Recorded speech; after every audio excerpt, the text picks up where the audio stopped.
with 8.5 minutes left to go, and they gave up a 14-point lead. So the Spurs know they're plenty of capable of performing without Victor Wembanyama. Michael, thank you so much, man. Appreciate it as always. All right. So today, the Spurs had a good record this regular season without Wemby, but these are the playoffs. So what's different now? Who's got to step up? Let's take a look at the Spurs world with and without Victor Wembanyama. San Antonio, they're slow because you still win games. You see those 12 wins without Victor Wembanyama, you can still win a game against the Portland Trailblazers. But most importantly, without Wemby, you will need someone to change the game. Enter De'Aaron Fox. He is someone who's a two-time All-Star and All-Star this year. He's second in scoring on the team. He's a former Clutch Player of the Year in 2023, and he also once led the NBA in steals. I have a need. The need is for speed. That is the specialty. 9 seasons in the NBA, and when he uses his speed to his advantage, it really creates for others. First, here's a pick and roll. He rejects it. Now, most players will just simply take the floater. The hands are down, but instead, he can also have an option to dump it over to the dunker spot or the opposite side for the post, or you can have a kick out. So his speed and his ability to read these pick and rolls allow multitudes of options. He's going to have to knock that down consistently. But again, I talk about how good he is north and south. When he sees an opportunity to get to the lane, he just turns on the jets. The defense will have to react here, and instead, now, defensively, you're in a scramble and you have to make tough decisions. Boom, he blows by everyone. Nice little dunk off. When we talk about Cornette, that was a cool play. But lose. How good has he been? I told you in 2023, the Clutch Player of the Year, where ever since he entered the NBA, he scored the 4th most points in the clutch time. That's a good company to keep. DeMar DeRozan, Nikola Jokic, LeBron James, and De'Aaron Fox. Awesome stuff, Janae. Now, on the other side of the coin here, we have a developing story out of Portland. Ramona, what can you tell us? Well, yesterday at practice, Tiago Splitter was asked about that man, Damian Lillard, our three-point shooting champ, and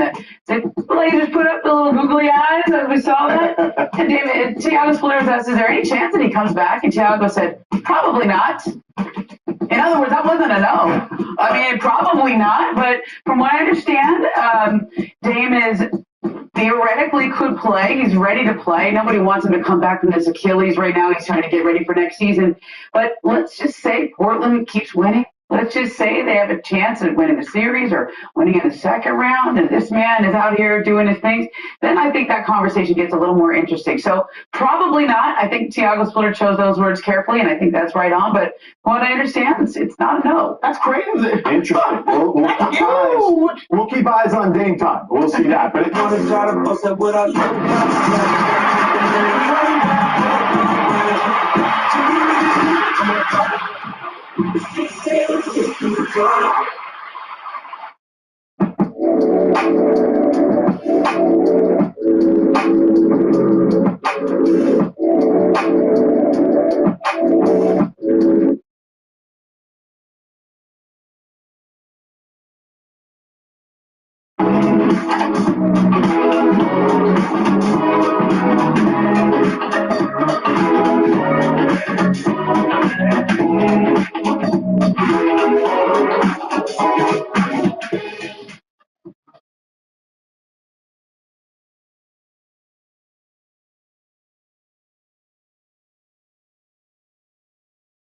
The Thunder beat the Suns last night to go up 2-0 on the conference's 8th seed. Shai Gilgeous-Alexander had 37 points, 9 assists, while Chet Holmgren added 19 for OKC. The Thunder led by 8 at the break and never looked back. However, things did get a little chippy in the second half as multiple technical fouls were thrown, including one at Devin Booker with 2:05 remaining into the third. You can see it here. Booker said he didn't receive an explanation as to why the tech was even thrown.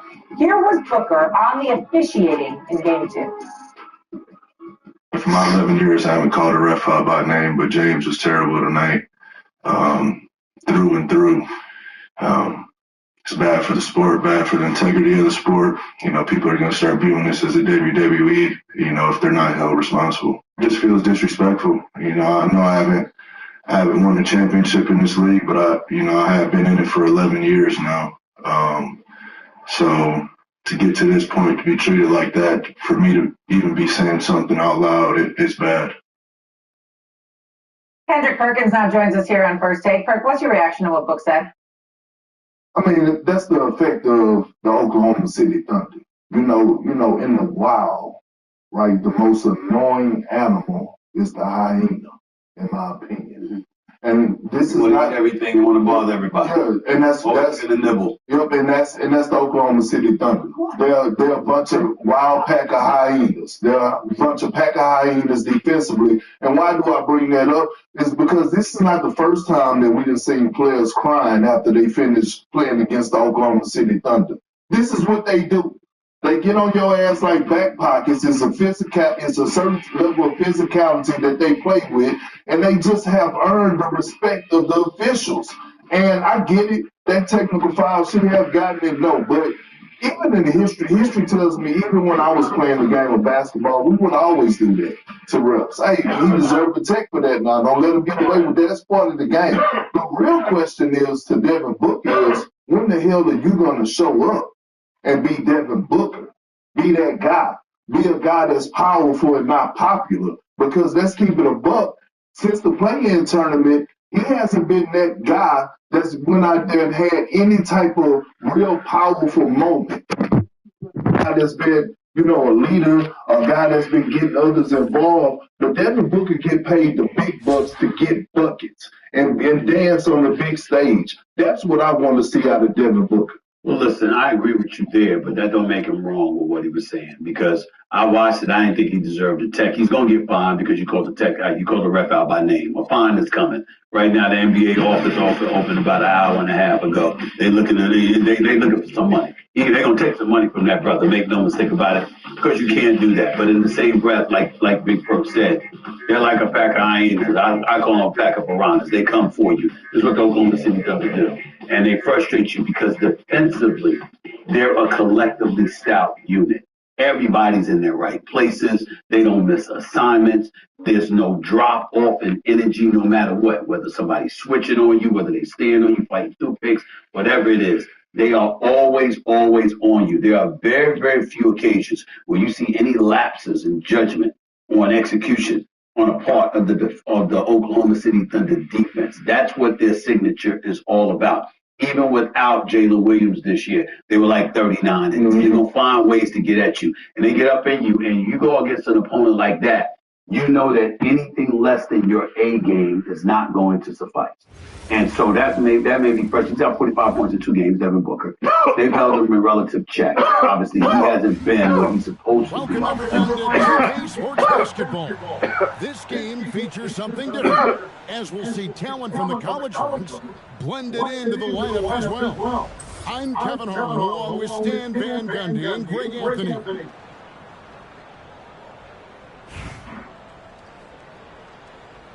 Wow, at age 41, he's still doing this, man. It's crazy.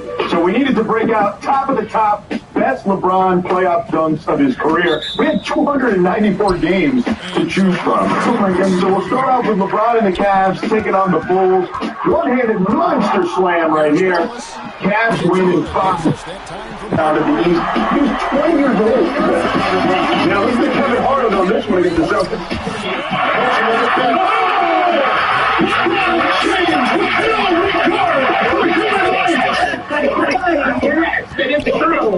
Yeah, LeBron with the insane poster. 23 years old there. Yeah, 2018. Look at this. In the finals against the Warriors. More shot. All right, now let's go back to the Eagles era. All right, he's taking on the Bulls in the Eastern Conference Semis. LeBron goes up with a one-handed poster. Oh, my God. He wins 5, by the way, in 2013. Now, LeBron taking on the Mavs in the finals. Slam off the rebound there. I love how he stands straight up and down. What is Dragon Ball Z? Here he is against the Sixers. One-handed up there. Like he paused in air. Let's watch him glide. Gliding. There goes the Super Saiyan. The Lakers era, though, they should feel pretty good right now, too. They're up 2 against the Rockets. But he's also doing his thing here. Look at this poster. Oh, man. Poor Wes. No. Yeah, he's a teammate. Exactly. Oh, we're right. And this one against the Grizzlies. That was clean. None of these have doesn't pass Bobby Marks. I thought the other Tuesday night. Listen, Tuesday night was the best. There it is, Bobby. There it is. It was coming right at me. I was sitting right there, right in my living room. So Lakers should feel pretty good. They're up 2-0, as we mentioned. LeBron is a perfect 24-0 in the series when he leads 2-0. That's, of course, the most in NBA history. On the flip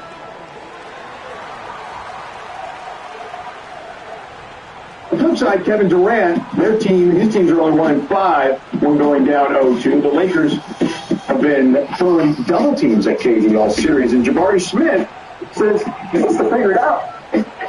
It's on him to find ways to get himself involved and get to his spots without the, exclude the double team. Just because he's getting double team, we still need him to, be KD. So, there's still ways around it, and we got some fixes to it, and we're gonna be better next 2 games. There's nothing. We've all kind of been there before. I know I have, and things flip quickly in our series. Let's stay aggressive and confident. So Ime isn't worried, but Kevin Durant did have 9 turnovers in game. So, Bobby, how do they turn this over? Well, I think you just hit on it. During that stretch in March when they were really struggling, 7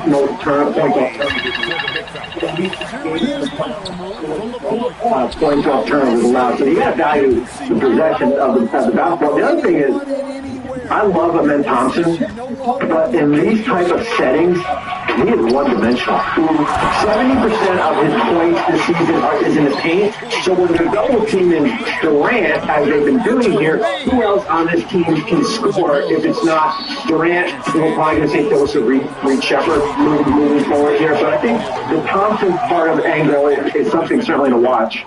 Speaking of Reed Shepard, today he only played 11 minutes in game 2. What have you made of his play in this series, and what do we need to see here? Kevin Durant needs help with people that can space the floor and shoot the ball. And Reed Shepard is that guy. And it makes a difference when he's on the floor, when he's not. Here on this possession, he is not on the floor. And what does that lead to? The Lakers are able to, like sharks in the water, smelling blood. The Rockets are red. They need the blood. And they're going to attack. That is an unforced error. That is too casual with the basketball. 9 turnovers. Now for Reed on the floor. Now, I know he's only shooting 25% of the series. It does not matter because historically you still have to guard him. The double team comes from still space the floor, and you can't send it constantly at KD. Reed is able to attract a defender that allows Kevin Durant to get downhill and get to his spot. Now, he's so good that he's still going to get 2 hands contesting, but Reed Shepard can at least take some pressure and bring the ball up off of Kevin Durant. I don't think it's just KD. Other people need to step up and take the pressure off of him because he's playing not 100%. He banged his knee with the patella. We're talking about rolling the ankle. Right. So he's not 100%, but he's dealing with 1,000% of the Lakers defense. Yeah, no question about that. All right, let's welcome in Dave McMenamin, who's in Houston for this one. Austin Reeves, upgraded to questionable, Dave, for the first time all playoffs. What can you tell us about his status today? George, he's been out since April 2nd with a grade 2 left oblique strain. At the time of that injury, the recovery timeline was 4 to 6 weeks. Today is 3 weeks and 1 day since the injury.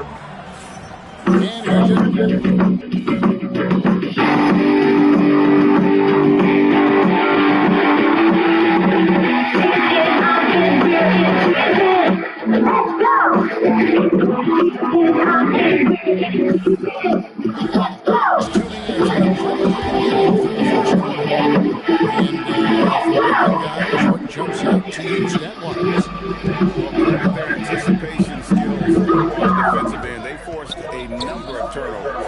Yeah, turning defense into offense, getting out in the open floor. This is exactly what they wanted. What's some of your go-tos outside of like basketball and your highlights? All related to stuff, like what does He started to return to play progression earlier this week. On Tuesday, he was playing one-on-one. It's gone further since then. He's questionable. We'll see what happens as we approach game time. Now, keep this in mind. When he missed all of January with the calf strain, his first 5 games back were off the bench. That could be an option for J.J. Redick, the coaching staff tonight, especially considering just how well Luke Kennard's been playing. 25 points per game on 65% shooting thus far in the starting lineup so far in the series. So even if Austin can go, we'll have to see if there's a minute restriction or if they use him in a bit of a different role to ease him back in. Good stuff, Dave. Thank you so much as always. Appreciate it. All right, everyone. What do you make of the potential of Austin Reeves? Well, I think if you're the Rockets here, like Austin Reeves coming back, I don't know how much he's going to play even if he does come back. But I think that you have to focus on yourself. You just have to make shots. And when you're on the road and they shoot as poorly as they did, they're 14th out of the 16 teams in three-point shooting in this series. They're last in total field goal percentage. It's not that often that you can have 44 more field goal attempts taken and still be losing in the series, right? They're winning the rebounding. They're just not making shots. And I think you have to just count on your shooters to keep shooting and be better at home. As you say, young players, oftentimes on the road, don't shoot well. That's the play here. I mean, I know you got to get KD some help. It's just make shots. Yeah, and the Rockets, unfortunately, have opened up a can of worms because I was saying you can't get Luka Doncic and Austin Reeves level production from Luka Hart and Marcus Smart because now Austin Reeves come back, and now you have a deal defensively, and this is one of the strongest defensive teams. They can't slow these guys down. It seems like they were caught a little bit off guard, not only from Kevin Durant, but also just they should know the schemes are coming. They should know that that offensively KD is going to be trying to take it out. How do you respond? I'm excited to see Houston's adjustment. It's been a minute since there was hope. And it's the Toyota Center. I know I've been there multiple times. The fans are ready. Courtside is sold out. Kevin Durant is here. You have to make the move. She mentioned the adjustments for the Rockets. What about J.J. Redick and the adjustment and the anticipation? Well, listen, if you get Austin Reeves back, you're going to have to tinker with your lineup a little bit right now. But I'm rolling out what I've been doing. Yeah. I mean, it's worked here. Yeah. Basically, Luke Kennard off screens. LeBron basically at the point of attack here. Your role players with Hachimura, DeAndre Ayton, Jackson Hayes here. Marcus Smart with Houston. Are we going to see a Dorian Finney-Smith side ever? I mean, that was a great for these moments here. You know, we were so excited when he signed it. You know, get the ball going. Get the ball going. Great players. I'm looking for it. I keep listening tonight. The playoffs are in full swing, and the biggest questions tonight are who's playing? Victor Wembanyama, Austin Reeves, Kevin Durant, all listed as questionable, while Joel Embiid was upgraded to doubtful for tonight. And with that, we have our senior insider, Shams Charania, joining us here on the show. I'm George Sedano, in for Malika Andrews today. Shams, tonight can certainly be determined by who plays, starting with the literal biggest question tonight in San Antonio. What's the latest on Victor Wembanyama? Joel Embiid. Number Victor Wembanyama participated in shoot-around this morning in Portland, and this is literally just going to come down to whether Wemby can clear concussion protocol in time. It's been just over 66 hours since he entered concussion protocol, so there are strict guidelines. He has to pass neurological exams. He's got to exert himself physically. He's taking positive steps. He's checking boxes. The reality is, you know, if Wemby is traveling with the team, he wants to try to play either in Game 3 or Game 4. When you look at the Lakers-Rockets series, Austin Reeves is on his way. He's getting closer to coming back from a grade 2 injury. My understanding is Austin Reeves is trying to play in Game 3 tonight. If not Game 3, then Game 4. He started on for the work in the last several days. He's progressed through it. There's been no setbacks. If you think about the timeline that Austin Reeves had earlier this month, 4 to 6 weeks, he definitely has a chance to beat that by a hair. Elsewhere in this series, Kevin Durant, we know he missed Game 1 with a knee contusion. I'm told he suffered a sprained ankle with just over 7 minutes left in Game 2, and he had some swelling in that ankle on Thursday. That swelling has gone down today. He's hopeful, and of course he's going to try to play here as the Lakers are off 2-0 in this series and we shift back to Houston. And then in the Eastern Conference, we have an injury in the Celtics 76ers series about to a big man. That's Joel Embiid. He is listed doubtful. We know he had surgery for appendicitis about 2 weeks ago. But it is up in the air whether he's going to be able to play or not. I'm told he's participated in 76ers shoot-around this morning. He had some treatment this afternoon, and then he's going to see when he gets to the arena, is he going to be able to warm up to try to play. It's a 1-1 series. You know Joel Embiid wants to try to give it a chance if he can, and he's healthy, whether it's tonight or in Game 4. Coach Shams, thank you so much.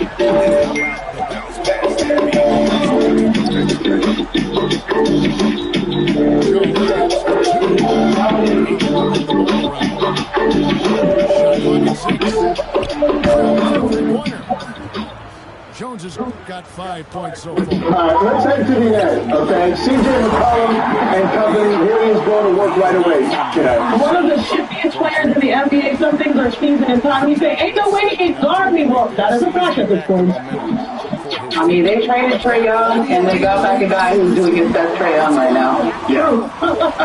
No doubt about it. And look, the Hawks were just on fire here to start this game. Here's a corner shot there from Nikhil Alexander-Walker. They were just fantastic. Yeah, the interior of this game. It's not in that third quarter there. Now, deja vu, we've seen this before. Here come the Knicks, though.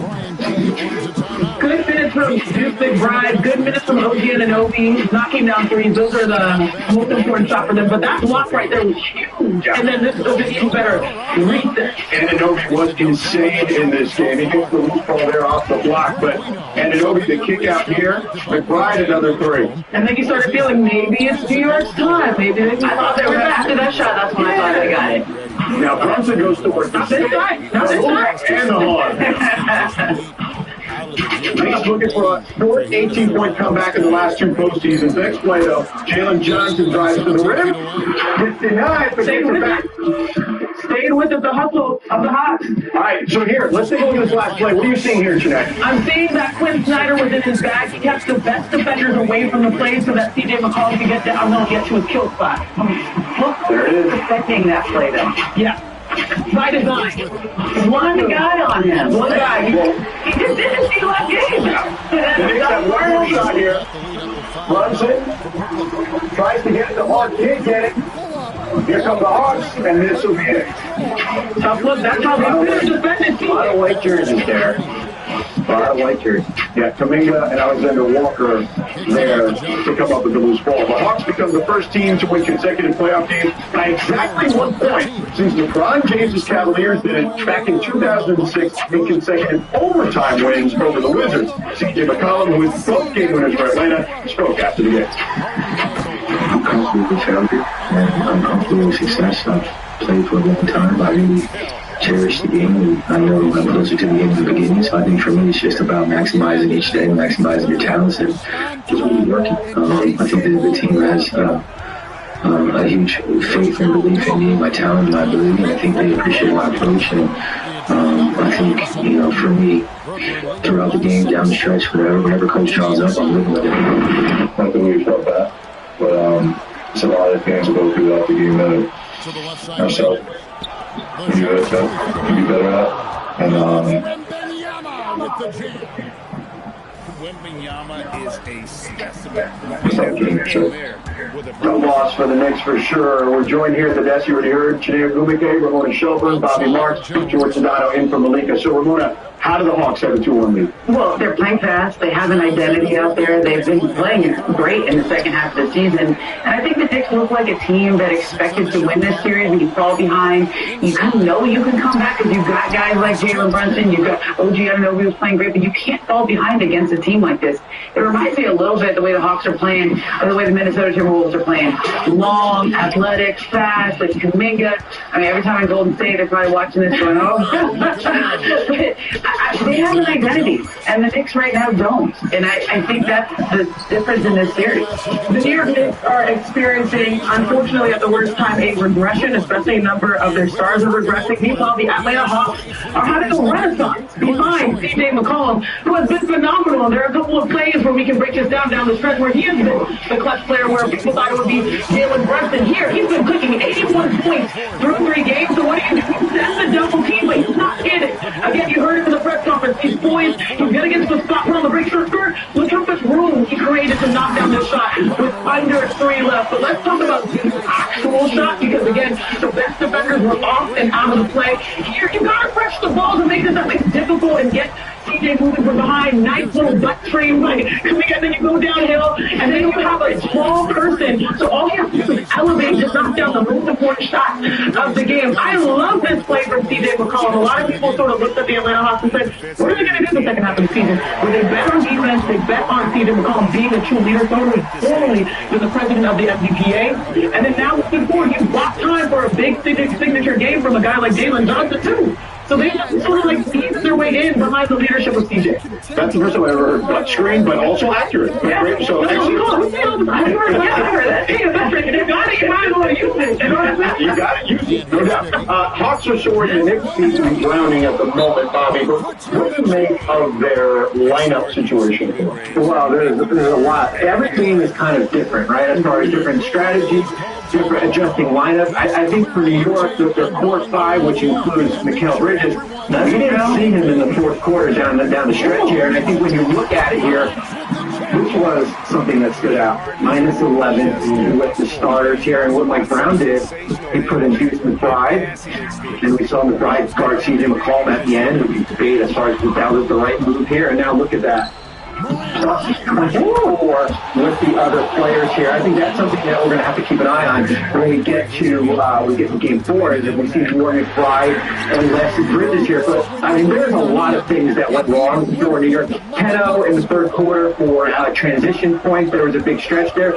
The other thing that really stood out, and certainly that last possession there. In games with shot clock below 4 seconds or less, they are leading the league in field goal attempts. So you look at this offense that's becomes a little bit discombobulated here, and a lot has to attribute to that. Yeah, and that's a tough spot for a guy who's being traded 5 first round picks.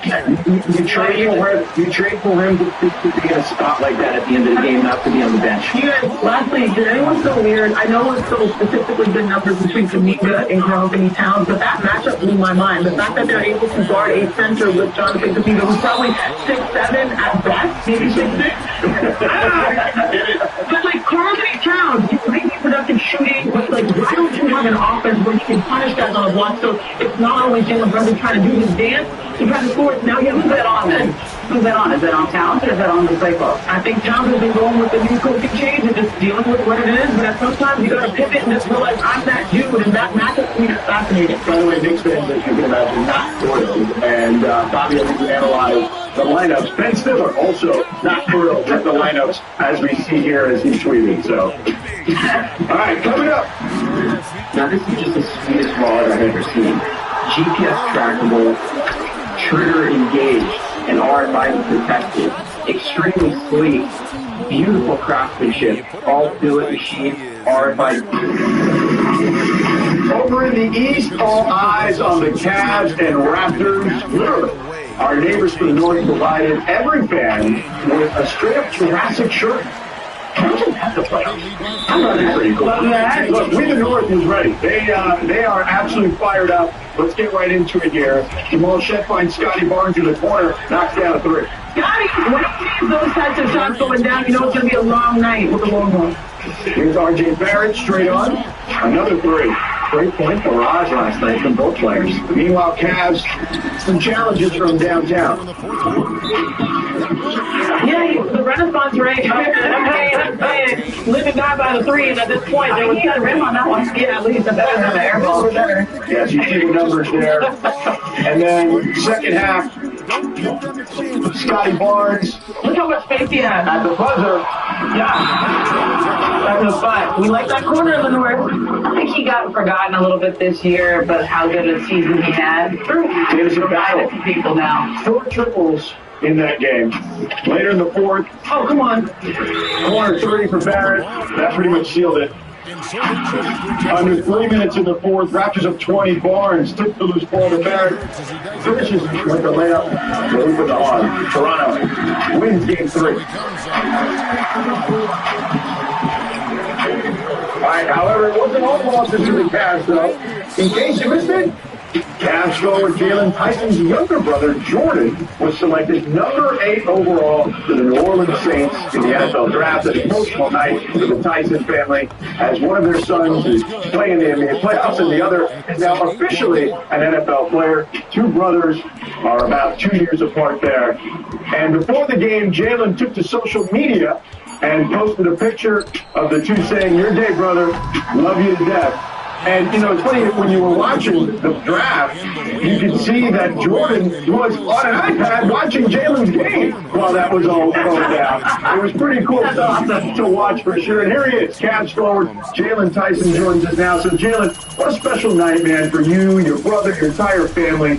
You played a playoff game at the same time your brother's name was called on the NFL draft stage. Take us inside the moment you found out your brother had been drafted. Yeah, obviously this is a big game for us. I'm sure we won the game would have been a little bit more enjoyable for me, but I was in the game when he got drafted. I remember and then constantly asking for updates, like, where we at? And then they was telling me who got picked. And I'm in the game. Here's what your body goes through when you start taking Nature's Ozempic for 4 weeks. Minutes after your first pouch, you'll feel the constant sugar cravings finally disappearing. That's the 85. Yeah, they're all bad defenders. Yo, I need some apologies. I need to be. This is how you want to start? Yeah. My Hawks are up 2-1. Minnesota is up 2-1, and Rudy is shining. You don't need no apology for that one. You need an apology for the land. My fault. You know, my fault. I didn't know CJ was still moving like that. Player rep. That's a player rep. Player rep. He getting his reps in on players. Low key, when he was with the Blazers and it was Dame time. Dame was so potent at what he did that it kind of overshadowed how potent CJ was too. Right? But if you go back and you look at some of those games and what made them good, it was because both guys did the same thing. Right? They was both aggressive, both ISO players, both pick and roll players, both one-on-one players, both guys who can keep people on skates. So, once he got traded, you kind of lost CJ, and he kind of lost that. If you a true hooper. You're paying attention to all hoop. But when sometimes when you go to them cities, right, you can get lost, right? People keep their eyes off you, and watching him in the playoffs, man, the dude still is doing what the dude does. So he's single-handedly keeping that Atlanta team in this series. I mean, Jesus Christ, I gotta go get me a McCullough shirt. I gotta go get it. That's when someone makes me go buy their jersey. It can be a moment, it can be a game. When it makes me feel good, I gotta go support them. It's crazy. It gotta be an Atlanta Hawk jersey. I might just go back and just get the Blazer jersey. You know what I mean? No. Just get the Blazer 3. No. I want to ask you, because this is the first time that it's ever happened in NBA history where a team has lost consecutive games by 1 point. By 1 point. That's like a good-ass series. What's going on with the Knicks? I wouldn't say something's wrong with the Knicks. I would just say Atlanta has enough players to keep up the scoring ability with them. Right? Atlanta has a team that has a bunch of players that can put the ball in the basket. They have a bunch of players that can make plays. They got a bunch of players that can play defense. So when you're talking about putting the ball in the half court, and we can slow this game down. We have guys that you want to slow the pace. We have guys that can do that too. If you want to get up and down, we younger. And in this series, where you're talking about Atlanta versus New York, Ice Tray has set the tone for this series back then. So when it comes to New York and Atlanta, that became a rivalry, and the rivalry automatic puts the game within 5. Now from there, you just got to play this game. And, right now, Knicks need everybody to show up. And like I said, if you keep Josh Hart, you contain McHale, don't let him get no easy buckets. This game could be yours. And they're doing that. It ain't about the Knicks right now. It's about Atlanta. They're playing playoff basketball. Right? You're talking about an NBA where the threes is tripled but these scores are 106, 108, 107, 108, 109. Like, you know what I mean? Like, whatever's happening during regular season, all that shit's getting shut down in the playoffs. And we're controlling the tempo. And I just think, like, Atlanta's doing a better job by getting everybody involved. And this might be a series that Jalen Brunson has to play decoy a little bit and make sure everybody's eating. That's one of these series where, you know, they're so focused on you, you might have to get everybody involved. You know, you can't have Mikal, you know, struggling, you know, get him some early shots so he's always in rhythm. You know, like Josh Hart's the way Josh Hart plays, you don't have to call one play for Josh Hart. He can get you 15, 10 rebounds because the way he plays the ball, he's going to always put himself in position to score. So you got to make sure, like some of your guys out there who's quiet, who's playing team basketball, you got to make sure they stay involved, especially on the offensive end. Over the past 2 games, Josh Hart and Mikal Bridges have combined. Here's how someone like me or you with not so great credit can qualify for a loan up to $100,000. Go to this website, mysimpleloan.com. Answer a few simple questions here, and then you can access your offer. Applying won't hurt your credit, so don't wait. Take control of your finances right now.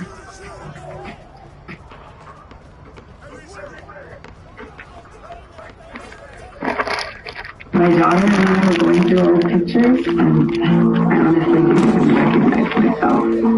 I mean, our bodies change, especially for women. And it's not always something you can just diet your way out of.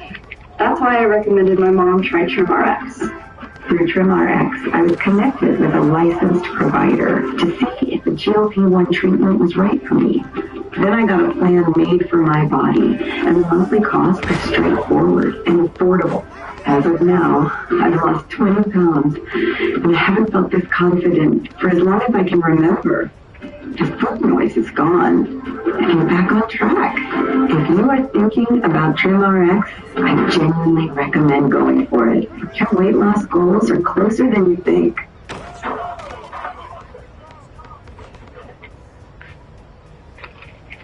For 27 points.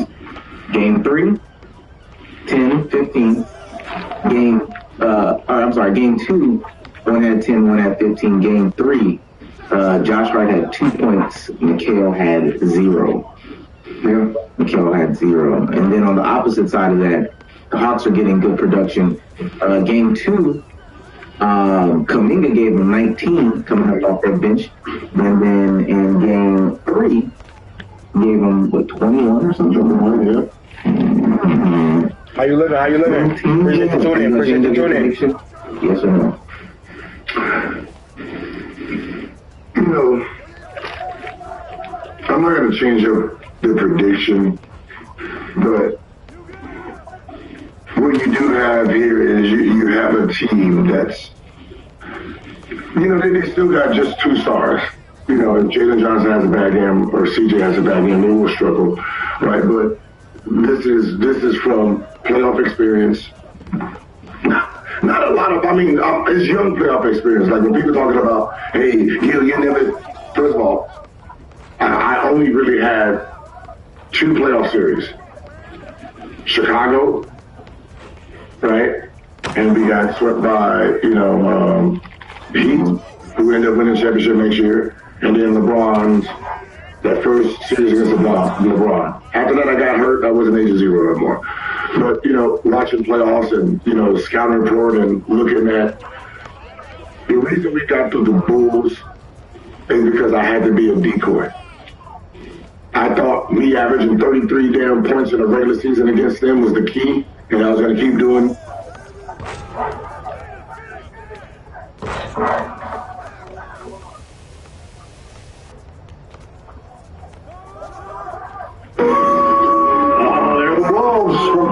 Talk to Primetime Takeover. The Nuggets series heads to Mini for Game 3. Timberwolves hosting the Nuggets as the series is tied. But it was Jaden McDaniels who made some noise after Game 2. Go out for Jokic, Jamal, all the bad defenders, Tim Hardaway, Cam Johnson, the whole team. Just go at it. They're all bad defenders. And And McDaniel backed it up here today. Oh, he just back it up in a big way, getting the steal and getting the flush. And I love anyone that works hard on the offensive board, snatching that with one hand and putting it back in. He was making a statement. He said it before the game, but he absolutely backed it up, as he said.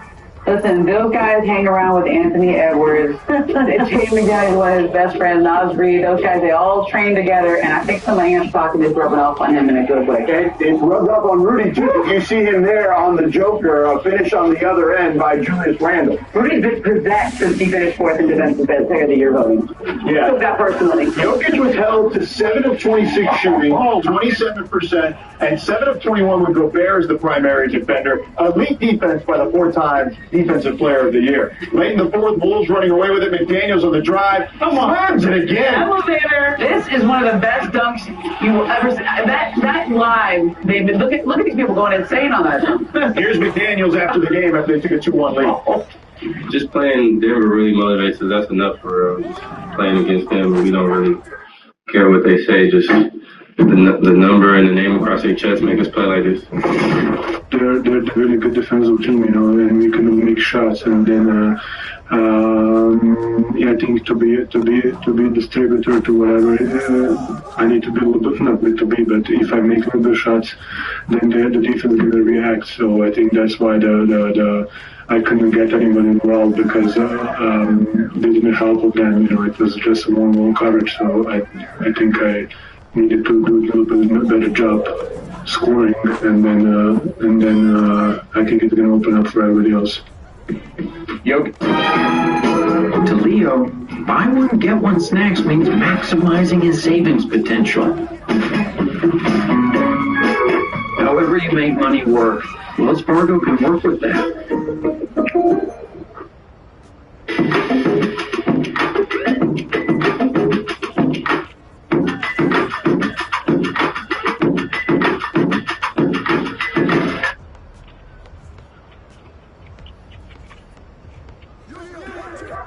Finished game 3, as I mentioned, shooting 7 of 26. That's the fewest made field goals in a game with at least 25 attempts in the Joker's NBA career, regular season or playoffs. Overall in the series, Jokic is shooting 31% when guarded by Rudy Gobert. So, Janae, how worried should Denver be here? On a scale of 1 to 10, I'm going to give it a solid 7.5, almost 8. They should be worried because the Timberwolves have stolen all momentum, and also it's almost like superpowers. Rudy Gobert is still the superpowers away from Nikola Jokic in some ways. We've seen him defended at a high level. 13 for 40 is what he's held Nikola Jokic to shooting in 4 of 19 from 3. We're looking at that 33%. Also, this is contagious because overall for the Nuggets, they shot their worst percentage last night, 34% as a squad. So when Jokic is being defended well, that affects everyone else's ability to get a shot. Now, I know that there's a big factor in Aaron Gordon as well. That impacts what they're able to do offensively, but you have to give credit to Rudy Gobert. It is a tall task. It is not easy to guard Nikola Jokic, and he has to take a lot of shots to be productive and get to his normal numbers. Speaking of Aaron Gordon, we all think of him as a great defender. He's great in finishing the ball, but he's a great ball handler too, and I think they're really missing him as an outlet, as a secondary ball handler, because Minnesota's able to put so much pressure on Jokic and Murray. Jokic looks worn down. Like he just, like his shots are short. I was checking with people around. I go, is Jokic okay? Is he hurt? Like, cause I've never seen him shoot like that. Jamal Murray looks like that physical pressure is wearing him down a little bit in this series. Why? Because that man in the red hat is not out there. Aaron Gordon is a phenomenal offensive player. They're plus 5.4 differential offensively with him, and the net rating is 12.7 better with him out there. I mean, that's not just missing Aaron Gordon's leadership, and they're missing him everywhere. Yeah. A year ago on this Friday, after Denver had lost Game 3 in Los Angeles against the Clippers, got blown out, I said I was concerned about Denver. I'm really concerned about Denver right now after losing Game 3 to Minnesota for a couple of reasons. The Aaron Gordon injury, no Peyton Watson. They're thin on their wings. I talked to a scout yesterday morning as far as what are the keys for Minnesota against Denver. Make Jokic and Murray work defensively here, and don't be content on settling for shots. And that's something that Minnesota did effectively last night. And 7.5? Where are you at? 8.5. Oh, okay. Can I get a 9.5? No. They're a former champion, and I covered all those games. I know, but I'm come back different now. before we flip to tomorrow, we still have some big news on tonight as we continue to track the status of Victor Wembanyama. The Spurs star suffered a concussion in the second quarter of San Antonio's Game 2 loss. That leaves him questionable ahead of a pivotal Game 3 in Portland tonight. Michael C. Wright now joins us here. So listen, Michael, what's the latest on Victor?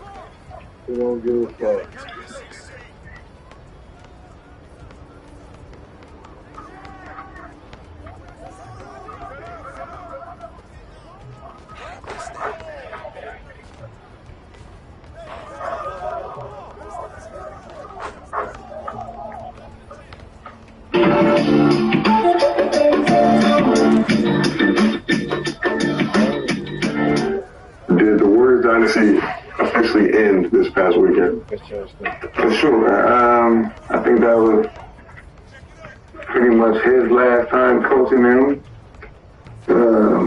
And you could tell in that moment, Steve Kerr wouldn't say things like that unless he knows it's the end for him. They wouldn't have did all that unless they know something big is about to happen. It's either the end for Draymond or Kerr.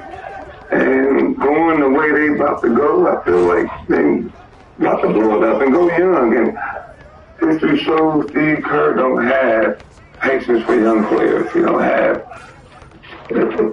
He needs vets and guys with championship experience to do what he needs to do. He don't have time to produce players and make players.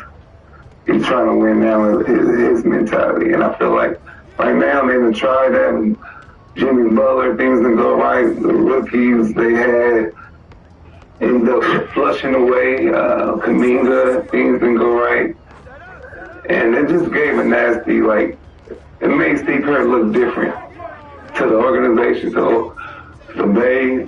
And you want to leave while you're not getting booted out, and you want to leave on the, Steve Kerr. Like, man, won 4 championships, a gold medalist. Leave when you're on the court. So you get a chance to leave how you want to leave. And it's not over, though, for him. He could go somewhere else, for sure. I think it's just over in the Bay. Take that fucking cake off. You, Mr. B. Did the Warriors dynasty officially end this past weekend? Yeah, when they drafted, what's his name, White? Yeah. Who could they have got? No, I believe Tyrese. So that's when the dynasty ended. They got Ant-Man too. Yeah, so that's when the dynasty. They went number 1. I think Steve Kerr had some issues with his workout. Yeah, enough conditioning. He made him work out twice. So I feel like that's when the dynasty ended, and also when they traded Clay. Because Clay, before any of this dynasty or anything, the dynasty talk, they were known as the Splash Brothers under Mark Jackson. And then, they got rid of Mark, and then Steve came, and then, then everybody else got better. And then they just started putting in a dynasty team. But to me, I just feel like when they traded Clay, the dynasty was over because you're losing a scorer. You're losing one of your best shooters, one of the best shooters that ever played this game also. And I think this summer, they will go do their homework, but I mean, you gotta, I don't think you go younger. I think you gotta try to go for the kill. And that's, you gotta try to go get a Giannis. You gotta go get somebody that's a real big superstar to keep this thing going. And that's the only way I see Steve Kerr coming back. Not just with Steph, if it's another big superstar that comes. Oh, shit. Let's shift over this side. Dr. McKenna, did that Warriors dynasty officially end last weekend with their loss to the Suns, getting eliminated from the postseason? Nah. It ended when that man punched legooooo. And that's when it ended. Karma comes back. Full circle every single time. You can't escape it no matter who you are. And I've already discussed how much I just dislike Steve Kerr. I do not like him. I don't like what he did to Jordan Poole. I don't like what he did to Klay Thompson. I don't like what he did to Kaminga. Yeah. And essentially, I mean, as much as KD played a part in it, what happened, I think that they brushed that shit under the rug with KD. And a lot of these things contribute. You being a non-confrontational, passive-aggressive type of dude. You've been winning a lot of championships on the backs of others. taking credit for it, as if you didn't go down and Luke Walton didn't step up and look just as good as you did, coaching the same players, and get a job, and then he went somewhere else and didn't show to be successful like he was with the game. The same guys. Luke, I love Luke. Luke is cool. I love Luke. Ain't Luke when you coaches and motherfuckers that ain't Steph Curry and then those guys. Like Steve Kerr, he got handed a bunch of shit that benefits his resume to have him acting like he don't need to coach young players. What coach can consider themselves good? You can't coach guys who may have little discrepancies in their game that need coaching. You call it a great coach, but you don't want to coach guys that need coaching. That's weird to me. And he like, Fuck out of here, nigga. You don't think he got patience? Good coaches have patience. Good coaches are good mentors. That's the first thing you gotta have. You know, and still makes mistakes too. You don't have no accountability? No accountability. Like putting, what's this, Porzingis, whatever his name is. Pozinski?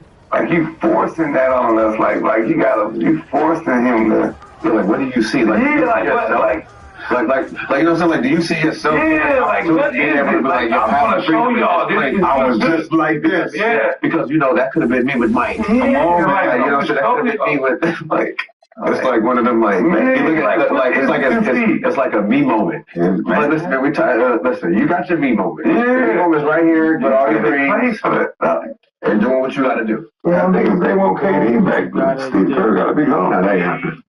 Steve's time is up, bro. You don't think they KD back?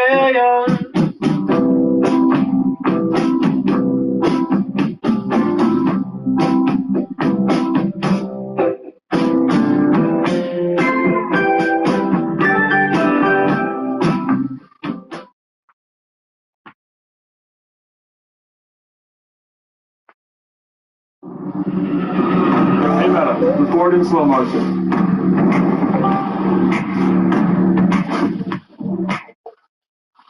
Steve time up, bro. Steph time up. Dre time up. No. Shit. Everybody time is up. Because you can't hide behind the bullshit that's been happening and not answer any of the questions. Is that what happened here? Hey, Steph, man, you ain't had no problem with the Jordan Poole thing. You ain't say shit, bro. What happened? Bro, What happened? Nah, you ain't say that, nigga. Brother got pushed out by a nigga, what you call him? Sideshow Bob. Sideshow Bob came in and pushed those flags out. You gotta say something. What you do about that? Hey, listen. We didn't even have a team meeting about the shit Dre said about me. We just sat around, looked at this. Yeah, but you know, like that though. Oh well, nigga, why? So like that's they want to get on. They want to get on Brown about shit like this. Just talk about the organization or anything like that. That's not. Then I get that. So like that's not. But the backlash still comes on. Get on his little light skin ass. Watched it. Nobody want to help. Nobody want to hold him accountable. Or I didn't know what was happening. Nobody want to hold Steph accountable. It's always the baby face is nasty. Oh, he's so nice. You can help a Jordan Bell. Like, he ain't been the same since. Like, let's be real. He get punched in front of the world. So you don't think so? I mean, so, like, say something about, like, he got to come out publicly and make him feel bad as a man or something. Or like, how you know Steph ain't texting him behind the scenes? So what? So what? That don't mean shit, nigga. Because the perception. Yeah. Okay, so publicly, I got to sit next to you and be like, hey, bro. You know what I'm saying? I'm sorry you got socked out. You know what I'm saying? Or like nobody got stopped. That before the cameras came out, they were like, it was just an altercation. Yeah, nobody got stopped. So they all look crazy. Okay, they tried to hide it. Yeah, they tried to hide it. Okay, because we don't want this getting out. Okay, I'm trying to. Okay, it got out. Okay, it got out. Okay, so I got to do a press conference about some shit that I'm over here practicing and don't know what's going on, and then I gotta be like, hey man, you know this and that. You wasn't there when homie was here and told us the whole story. So the whole story goes, everyone knew what the fuck was going on. And not only did they know it was lingering, and Steve Kerr promoted it to be like, hey, stand up for yourself, young fella. Okay. Don't let this man just bully you. Okay. So now, as a man, so Steve promoted it. Knocked the nigga out. Everybody knew he was gonna get knocked out. They don't play that shit. Man. So Steve Kerr, everybody in there know that. All right, Draymond Green for to come here and knock him out. Steve Kerr don't like that type of cool attitude. That young talk back. Cool. Like, Steph could have been at least been like, hey man, that shit that happened, man, that shit is not cool. Yeah, that's what you could have said. But he did. But he did. Because he always let shit fly under the radar because he don't know. He know the media ain't gonna say shit. Not saying, but the person that did do something, he said something about it. Can't believe the league let his ass get 4 rings. So what's the problem? I'm not saying that. Because the person that did it, he the one that acknowledged the whole world and said, yo, this is my fault. Boom, boom, boom. So what the fuck we need some out of stuff? Nah, because we should have called the authorities on this nigga first of all. The authority, we call the authority. Okay, well then he should have did it when he went. This your man though. This your man. Steph, this your man. That's a grown ass man with kids and a wife. Like he gonna do what he wants. Okay, you don't think he said something to him? No, like them. They said a press conference with them two. You got to the Like, is he a promoter? What type of promoter is that? You like nothing happened. It's just talking and all that. And that's exactly what happened. That's what Steph did. He ain't been talking. Okay, I love Steph, but he do sometimes gotta talk. Like step up for your teammates. Young fella. Like Draymond know he was wrong. He shouldn't hit him like that. You know, we all seen it on tape. We all seen it on tape. The young people always talking. You know, but you don't put your hands on them like that. You better not give me that saves a lot. So you don't think he said that? Like, you don't think they had a meeting? You don't think they had any meeting and Steph just sat there and was just like, it was dead. Steph let that shit ride off his shoulder. Let that shit. That don't even sound right. Like, that sounds fucking crazy. When they ask you, and I know they asked them. Okay. And so before the video came out, they asked him. Yeah. So this is before. Okay, so now as a leader, I'm a protector. No, man, you know, it was nothing. We didn't think they didn't ask him no more after that, though. When the shit came out, you know why they didn't ask him? Why? Don't ask Steph. I ain't got nothing to do with this. Listen, you have the guy who hit him, he already apologized in front of the whole world. What you want me to do? I'm supposed to be Captain Save. What the fuck is this? I've been saving this franchise. Franchise worth $10 billion. That ain't got shit to do with me. They owe me. He said, get him.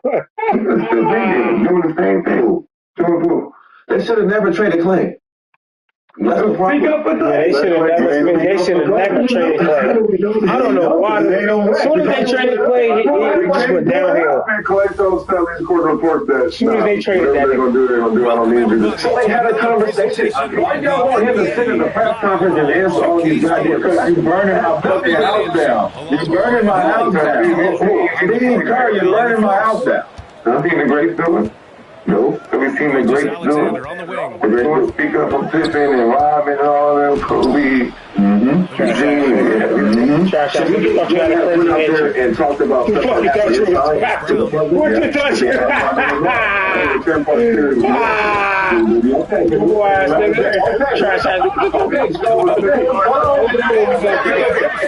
That being said, can we wait for the documentary this? We gotta know now. I just want to hoop shit. Like KD, I just want to hoop. I don't want to be the leader. I just want to hoop shit. Well, how do we know that? Okay, so did Steph say anything when he was there, when y'all played together? Like, when y'all was going on this championship run, did he say anything? Like, or was he just, okay. So, like, when KD got caught with the burner account, you showed me. For like a week or so, because nobody said nothing. Yeah, oh shit. The burner account happened with the Warriors? Yeah. Okay, so that was the first time. Yeah. Okay. Well, he wasn't talking about nobody on the team, but it's just like, damn, they got a burner account everywhere. Okay. And the locker room was just quiet. You know, that type of shit. He's like, well, he got a burner. I know he's talking about something. Yeah, I know he's going crazy on these. So what's up with that, bro? Yeah, like, so you want Steph to say something? I mean, Draymond probably said something like, so there it is. Well, Draymond said plenty, didn't he? And this is the reason why that nigga left. It does have a point there. Very well. You as a project. This is calm. That's all I'm just saying. This shit, hey, you can't go around throwing shit around, punching niggas around, moving motherfuckers around without your ass moving around too. You can't hold the niggas down without Come on, man. But what I can say about their dynasty is that they have shown that a dynasty like them can win by shooting a jumper. You know what I'm saying? Like you know, they changed the game for sure. It was a positionless team. They also shown that being unselfish and moving the ball, you can beat any defense team. That's a great defense team. The 3-point line, as you see, is with 3-point line is a copycat. Hold on, don't run up on me. Don't run up on me, nigga. They definitely have shown. Don't run up on me. Oh, that's a foul, right?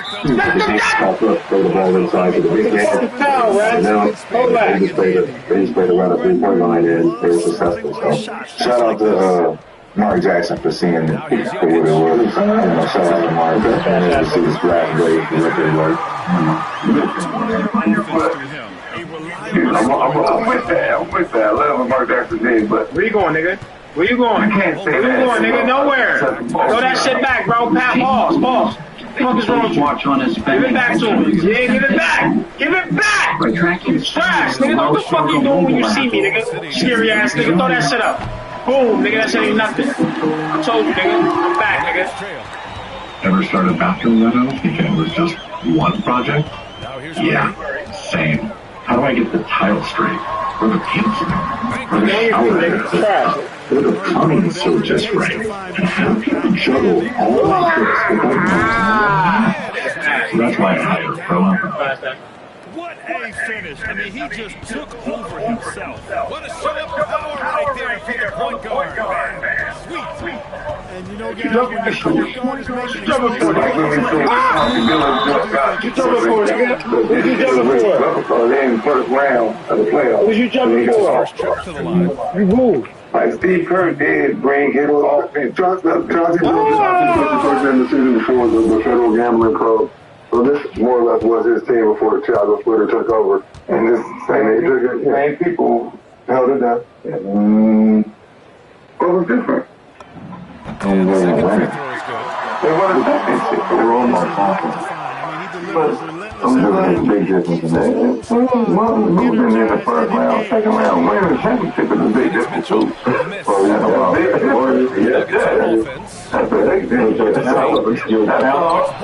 your talent proves what you did from when you were actually establishing these guys' confidence and getting them to believe that they can do all that. Got you to lose in the playoffs. Yeah, because you gave me something when you fired me and you hand off what you gave to someone else. And then they just take what I built and they go do the race. Fire that person that you believe he was going to take you over the hump. Yeah, you fired because he was on the corner and shit. No matter. Freddie McDonald. Yeah, no, they ain't like that. He curves in the crib. Men sweaters and shit. No Bible that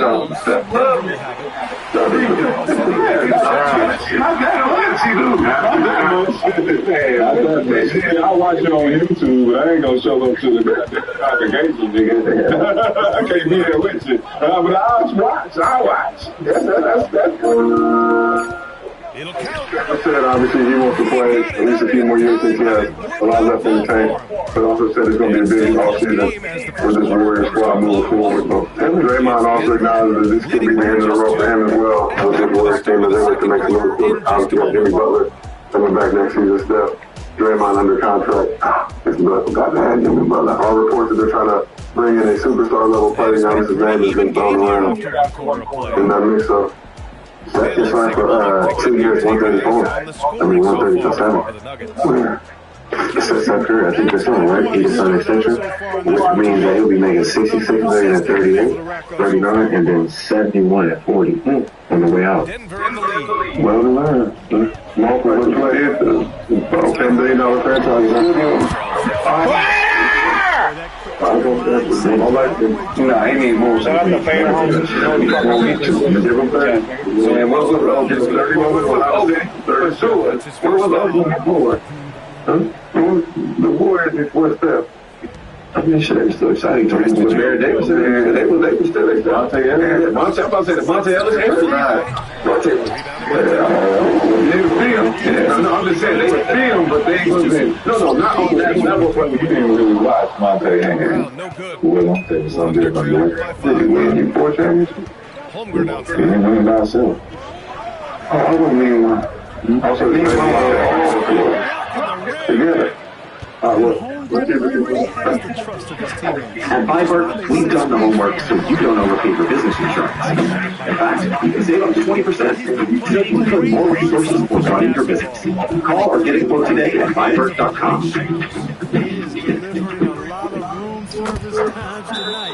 One sweet one after another.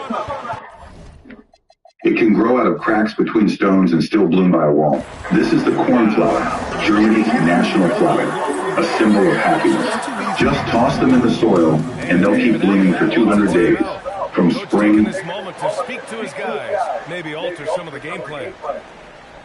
Breaking news out of Milwaukee, a new head coach has been named. The Milwaukee Bucks are finalizing the deal to make Taylor Jenkins the franchise's new head coach. We should declare a moratorium. At this point, the team needs to trade him. You have Giannis, and you're terrible. Okay, I need you to follow me on this one because this story is genuinely insane. In 2021, the Milwaukee Bucks won an NBA championship with Mike Budenholzer. They fired him. Then they hired Adrian Griffin. They fired him after 43 games with a 30-13 record. Then they hired Doc Rivers, who just got fired after going 97-100 with the league. And now the Milwaukee Bucks just hired their 4th head coach in 3 years. And guess who it is? Taylor Jenkins, a guy who was an assistant coach under Mike Budenholzer on the Milwaukee Bucks in the 2018-19 season. They literally went on a 3-year, 3-coach detour and ended up right back where they started. You do not make this stuff up. But first, instead of absolutely crushing it on PrizePicks during the playoffs, our last list went $100 for $180, and I have another play for the playoffs today. First, when you sign up for PrizePicks, make sure you use my promo code MyteamStone. You get $50 and take a play of $5 or more. That's Taylor picks. Now, this game is heavily dependent on whether or not Austin Reaves plays tonight. I have Marcus Smart getting more than 4.5 assists. He's been above this over the last couple of games. I have Bernard making at least 2 3-pointers, and I have Henderson getting to 15 points. I'm so confident in this play, I'm putting down $150 to potentially $450. Now, a huge reason why I've been so successful is I have been scaling picks from the Fantasy Agent Discord server. They've been absolutely killing it in basketball and baseball. If you want to sign up for Fantasy Aces, there's 4 walk links in the description down below where you can subscribe to them weekly, monthly, or yearly. I highly recommend you guys check it out because I've been turning a profit because of them. And thank you, PrizePicks, for sponsoring today's video. He's now 8 for 11 after that made shot. Now, before we get into who Taylor Jenkins is and what this means for Giannis, we need to talk about how completely unhinged the Milwaukee Bucks coaching situation has been. Because this context matters. In 2023, the Bucks were the #1 seed in the East. They got upset by the 8th-seeded Miami Heat in the first round, 4-1. And they fired Mike Budenholzer, the guy who literally won them a championship 2 years earlier. Gone, just like that. Then they hired Adrian Griffin, first-time head coach, good dude, everyone liked him. Giannis was involved in the head coaching search and endorsed Adrian Griffin as the hire. He literally pointed to Adrian Griffin as a other candidate and said, I want him to coach me. He was 30-13 to start the season. The second best record in the entire league. And in January of 2024, the Bucks fired him anyway after 42 games. With a winning percentage of nearly 70%. That's one of the shortest coaching tenures in NBA history for someone actually winning games. The only comparison is David Black in Cleveland, who got fired at 30-11 after making the finals the year before. According to Bruce reporting, John Horton didn't even want Doc Rivers. Horton reportedly wanted Kenny Atkinson, but ownership, specifically co-owner Wes Edens, overruled Doc Rivers. And now 3 coaches and 3 years later, Horst might finally be getting the coaching action. The one time Horst had full autonomy to hire a coach, he picked nice booster holder. Every time ownership stepped in, it was a disaster. So let's talk about the guy, because if you don't know Taylor Jenkins from the John Morant led Memphis Grizzlies, you're missing the full picture. Jenkins came up through the San Antonio Spurs system. He started as an intern with the Spurs from 2007 to 2008. Then spent 4 years coaching their G League affiliate, the Austin Timbers, winning the G League championship in 2012. The same ones that produced Becky and Brett Brown. Jenkins learned basketball and the best coaching incubator of the sport. From there, he went to Atlanta as an assistant under Coach Bud, where the Hawks won 6 games in 2015 and had 4 All-Stars in their starting lineup. Then, when Coach Bud moved to Milwaukee, he came with him. In the 2018-19 season, the Bucks won 60-22, the best record in the league. Jenkins was right there on that bench, coaching Giannis during the season where he won his first MVP. The year before the championship, he was part of the foundation, and then he left to become the head coach of the Memphis Grizzlies. In Memphis, Jenkins inherited the team the same year they drafted John Morant second overall, and he built something real. He went 250 and 214 across 6 seasons, becoming the winningest coach in Grizzlies franchise history, and made the playoffs 3 times in 5 full seasons. And for 2020-22 season, the Grizzlies won 56 games, grabbed the second seed in the West, and made the second round before losing to the Golden State Warriors with Josh hit with an injury. That was a legitimately dangerous team. Jenkins developed John Morant, Desmond Bain, Jared Jackson Jr., Santi Aldama, and Gigi Jackson. He turned Memphis into one of the most exciting young teams in the league. But here's where it gets complicated. The Grizzlies fired Jenkins 9 games left in the regular season, which despite the team sitting at 34-29 as the 5th seed in the West. Let me give you the full picture, guys. He was winning. He was in playoff position, and they fired him anyway. That's not... Bet $10 gets $200 in bonus bets.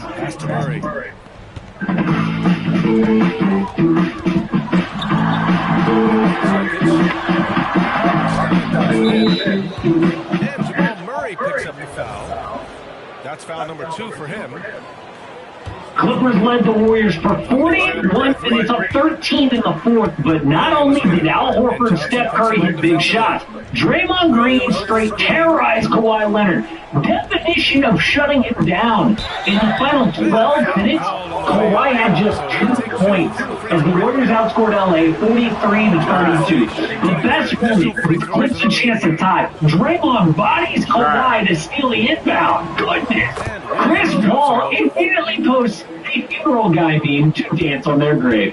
Now, a gigantic offseason for LA.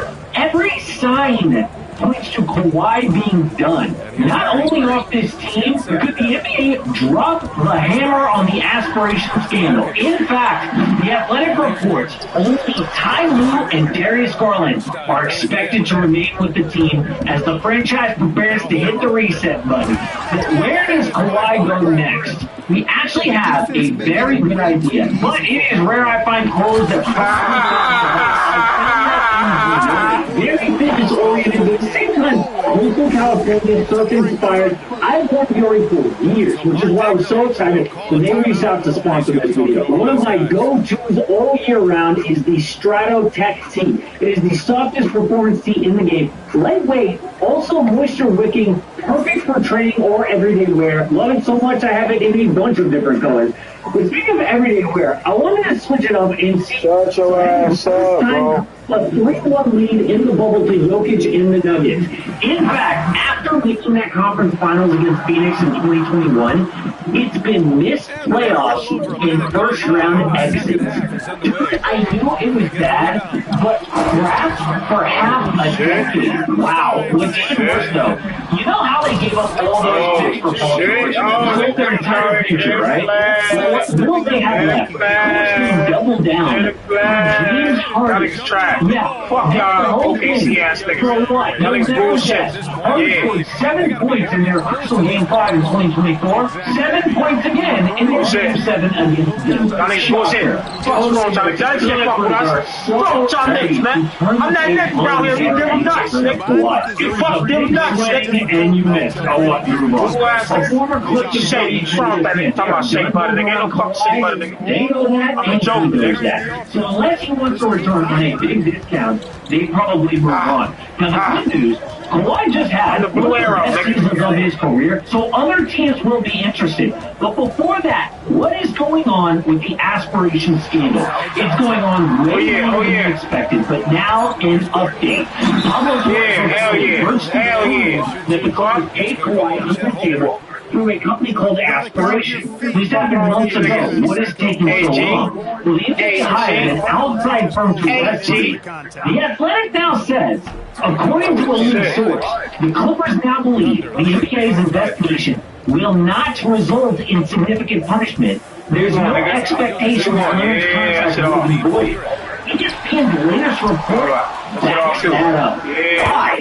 Well, the main reason is Aspiration actually proved they had things on the books that they planned to do with Kawhi, although they never did them. And there was a weird clause in his contract. Kawhi may decline to proceed with any action desired by the company under Section 3.2 if one of the proposed options are not consistent with his beliefs. I mean, why would shooting a commercial be against his beliefs? I don't know why, but it's in there. Yeah, we going.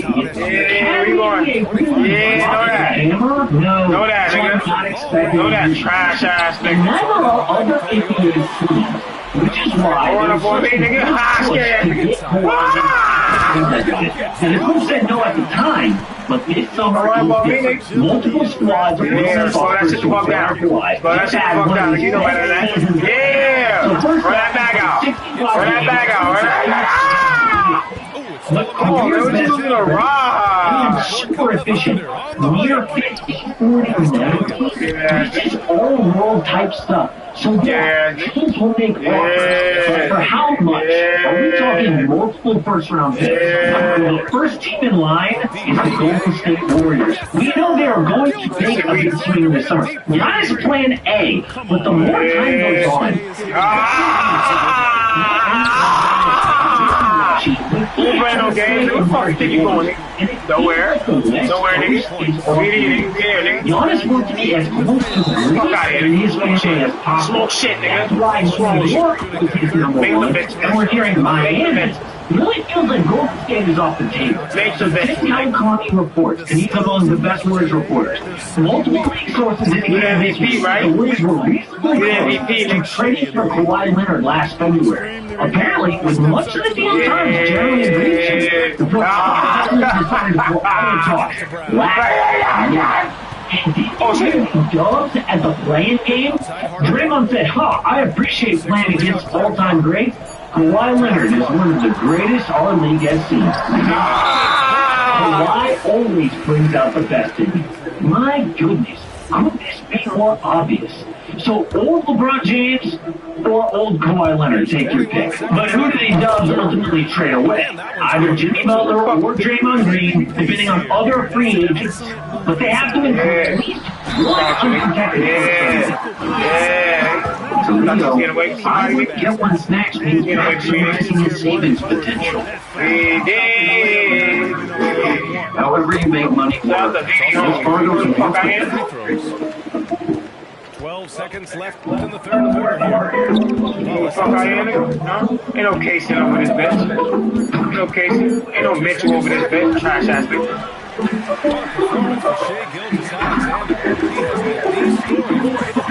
Trash ass nigga Mitchell. Fuck out here. Do this shit. Here's your way.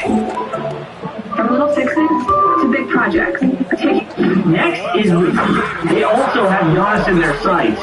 But Miami just had a failed season, losing in the play-in. And if there's one thing we know about the Heat, they will not stay silent for long. So Brett Siegel the Heat will turn their attention to Kawhi if they can't get Giannis.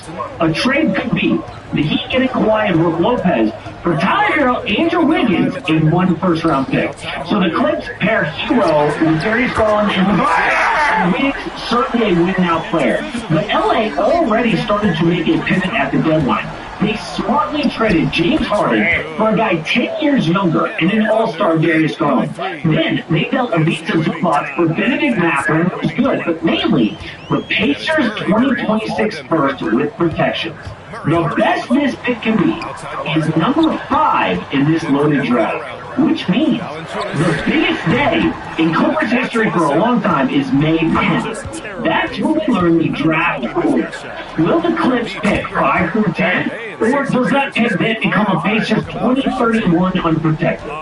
So just for the heck of it, I feel I went to Tankathon to practice it. And my first lottery spin, Clips pick 5th. Seriously, you cannot make this up. Heck, let's spin it again. And it happened again. I don't care if the Clippers actually picked it. What for the front office for getting them right at this apple in such a deep draft out of nowhere? I mean, yes, Zubac is good, but the Clips were going nowhere anyway, so this was a good move. But at 5th, they would draft Keaton Wagler, who is a guard out of Illinois. And the reason is he's projected around 5th, but also a great fit next to Darius Garland. You need a bigger guard next to Garland. You don't want a small backcourt. He is 6'6". Also, comfortable off ball. He can let Darius be the main playmaker. Great catch and shoot, but also has a handle as well. So the Clips. The story of the playoffs is the Lakers storming out to a 2-0 lead. But the real headline is what they've done to Kevin Durant and the Rockets' offense. Not only did they slow him down in Game 2, they completely took him out of the second half. So how'd they do it? Can this defensive scheme hold up? And most importantly, what can the Rockets change to stop the bleeding? In today's video brought to you by Prize Picks, we're going to figure out exactly how the Lakers slowed Durant down. But first, we have to understand what his scoring means to Houston's offense. Year 18 for KD was yet another all-time great campaign as a shot maker. This season, he made 78% of his shots at the rim, 54% from mid-range, and 41% from three, all of which earn at least the top 10% of the league. Like clockwork, he just churns out season after season, where it feels like everything he shoots is a layup. And in the classic case, What's wrong with you, nigga? Know the fuck I am on BD time, nigga. I'm that nigga. Working off extremes. Shout out to Ante. His ability to score at a hyper-efficient rate from all 3 levels is one of the most valuable qualities we've seen from any player in NBA history. And it's been especially valuable to a Rockets team that doesn't really have any other shot makers. With a league average effective field goal percentage of 54.3%, only 4 of Houston's 10 rotation players met that threshold. You've got Amen Thompson, Aaron Holiday, and Reed Shepherd all within 1%. Then there's Durant, who was 4.5% above average. Because he can get his shot off in so many different ways, he's able to ramp up his volume to nearly 20 attempts a game. When you're that efficient with that much volume, the team really feels it. He was able to almost above average effective field goal percentage during his minutes. With him off the court, they were the second worst shooting team in basketball, only ahead of the Nets. So between his shot making and the team's ability to get on the glass for second chance opportunities, they were actually a very good regular season offense, ranking 7th in the NBA with an offensive rating of about 119. As we've seen time and time again, playoffs are different. When you're over-reliant on one player's shot making for almost all of your offense, the defense just has to find a way to limit his shot attempts and funnel them elsewhere. It's easier said than done, but LA's figured it out in 3 straight games against KD. Their defensive scheme against him is controlling his touches. For example, anytime Know the fuck I am on DD Street, nigga. Know the fuck I be on DD Street, nigga. So they're always starting almost every possession with the ball. Oh my god, that nigga's fast. Then whoever's on KD is going to do everything in their power to keep it out of his hands for as long as possible. This time Vanderbilt's got the assignment. He's glued to his body, face guard, not worried about the ball at all. Then he hands the matchup to Rudy, who does the exact same. His only job is to not let it go. Who the fuck I be on the Blazers, nigga? Very smart, he's fighting for position in the elbow. Then when a man oh no! No way, bro. That's that shit that's unbelievable. That leaves the middle of the floor. Nigga, that. Trust Ayton to hold it up. The Lakers made all sorts of subtle plays to keep the offense away from him. LeBron chases him all the way out to the logo and hangs out there while sitting in between him and the ball. Remember, they're reliant on his shot maker. If he's not involved, it's not really a threat. So a typical help concept don't fly. Usually when a man starts to attack downhill, Smart would make his lucky back out. Instead, he turns us back to the ball to deny the touch, while Ayton sits way back to keep a man from getting to the cup. This takes serious attention to detail. Here's another one where Vando starts on him in the corner, and when Şengün looks to attack, he makes the mistake of stunting towards the ball, which is all KD needs to catch and go. He gets to a tough turnaround jumper, and it doesn't drop, but the entire scheme is built around stopping the shot in the first place. They're letting the Rockets play on the road, and that's an automatic advantage for the offense. There's one less defender to clock. It makes it easier to put pressure on the rim, move the ball, and create high percentage opportunities. The problem is that KD is the only high percentage option. The value of a 4-on-4 isn't felt when you lack both the offensive talent and spacing to actually play the threat. For the most part, ends up in the hands of Şengün, trying to win his matchup 1-on-1, which didn't work out too well. It's clear that LA's frontcourt is just too big and too strong for him to play his style. So he struggled to create any sort of separation, resulting in tons of is unbelievable. In other words, the Rockets desperately need. Bro, you are not real. What the fuck? Not that means implementing some sort of screening action. Right here, bro. The next point of emphasis in LA's scheme was to switch every single screen involving it, with that second defender continuing to deny the ball while the offense looks elsewhere. Here's a great example. Smart starts on him at the elbow and denies an entry pass. The ball gets to Şengün, and as soon as the man starts to cut through, Rui takes the matchup, then top blocks to continue denying. He really tries to shake him with some movement, but can't separate, once again turning into an isolation for Şengün, who misses a jump hook. The Rockets tried all sorts of different things. Instead of using a screen, this time he sets a go screen for the ball, and this was LA's best switch of the night, which is the result of great communication. I can't hear us.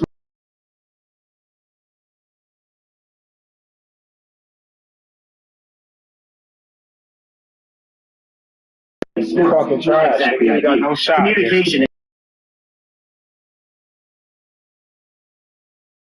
Nigga, you got no shot.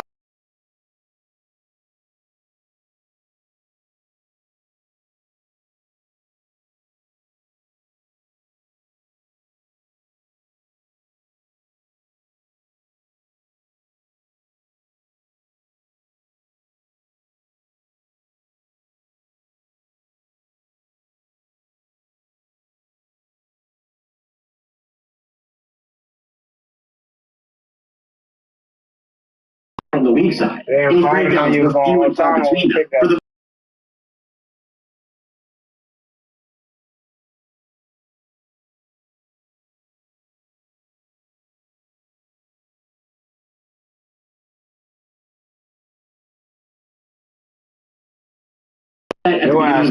you'll notice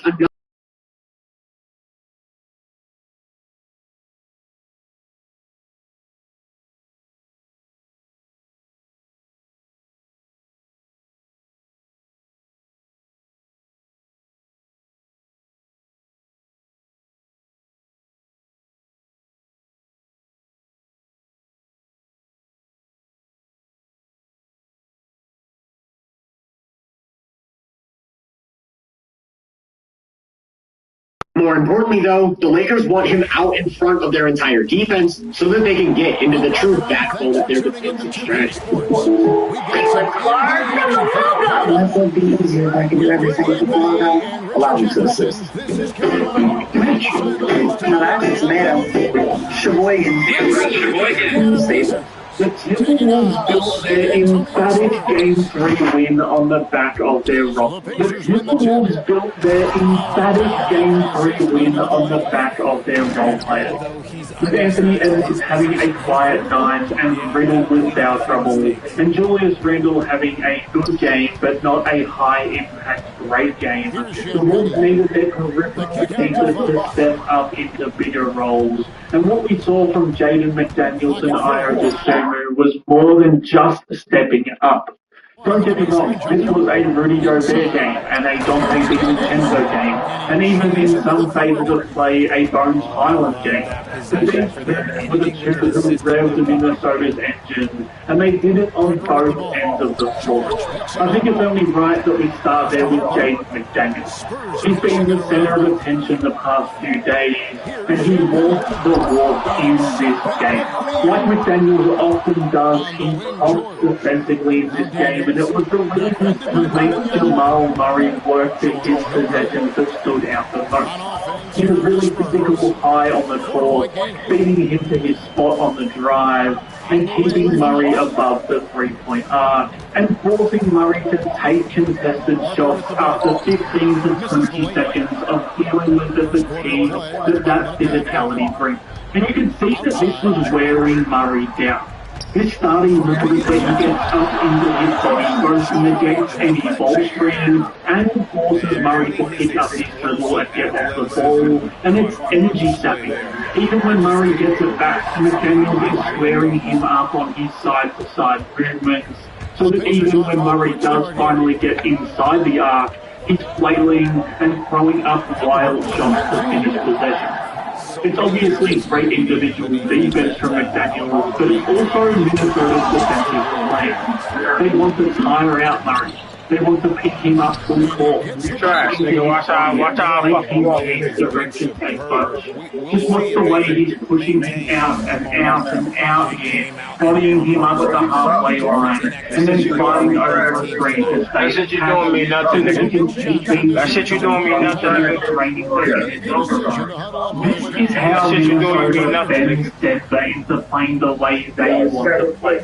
Eventually, it just becomes a chore to just get the ball up the floor and run a simple pick and roll. So Murray tries to get off the ball and put McDaniels into off-ball action. And when he gets over that pin down as well, Spencer Jones probably feels like he has to move into that screen just to give his teammate a small advantage. Along with Rudy Gobert and his insane defense on Nikola Jokic, this McDaniels mania has been the foundation of Minnesota's past 2 wins. But in this game, we did get the McDaniels who can change games offensively as well. And the best version of this Wolves team is one where McDaniels is mauling teams of the advantages that his teammates create for him. Like if Denver wants to bring both 2 at Edwards and send the low man over to cover Gobert's role, they're handing Jaden McDaniels this driving lane on a silver platter, and that's a dangerous game for a defense to be playing. It does feel like Denver are trying to patch holes on the fly with their defense right now, but if you don't patch the McDaniels hole, if you leave him to sit in the gaps and show extra body to Edwards, he's going to leave these gaping driving lanes, because they're all bad defenders, and he knows it better than anyone. And this isn't specifically a problem that Denver has with just Anthony Edwards' practice.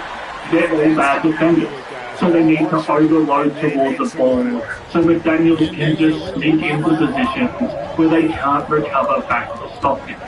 The Nuggets have been pretty diligent on McDaniels in this series so far, but as this game unraveled in other areas for them, they drifted away from that. The gap help got a little farther away from him, and he started punching these gaps with more and more brutality. And this is what happens against a strained defense. They had to give up something, and McDaniels made sure that he could no longer be the guy that Denver give up on, and that only tightens the noose on Denver's defensive issues just a little further.